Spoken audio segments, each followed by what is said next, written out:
சேலம் மாவட்டம் கெங்கவள்ளி அருகே உள்ள கிருஷ்ணாபுரம் என்ற பகுதியை சேர்ந்தவர் அசோக்குமார்.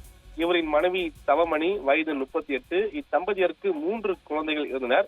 கடந்த சில வருடங்களாகவே இத்தம்பதியருக்கு இடையே கருத்து வேறுபாடு நிலவியதாக கூறப்படுகிறது. இதன் காரணமாக அசோக் குமார் கடலூர் மாவட்டம் நெய்வேலி பகுதியை ஆட்டோ ஓட்டாக பணியாற்றி வந்தார். இத்தகைய சூழலில்தான் அசோக் குமார் நேற்றிரவு கிருஷ்ணாபுரம் பகுதியை வந்ததாகவும் சொல்லப்படுகிறது. இந்நிலையில் இன்று அதிகாலை வேளையில் தவமணியும் அவரது 3 குழந்தையும் ரத்த வெள்ளத்தில் கிடப்பதாக தகவல் கிடைத்துள்ளது. இதில் வித்யாராணி மற்றும் அருள் பிரகாஷ் என்ற 2 குழந்தையும் சம்பவ இடத்திலே உயிரிழந்து தெரிய வந்துள்ளது. அதே சமயம் தவமணியும் அருள் குமாரி, அது 10 வயது என்ற மற்றொரு குழந்தையும் உயிருக்கு ஆபத்தான நிலையில் மீட்கப்பட்டு சிகிச்சைக்கு ஆத்தூர் அரசு மருத்துவமனையில் அனுமதிக்கப்பட்டுள்ளனர்.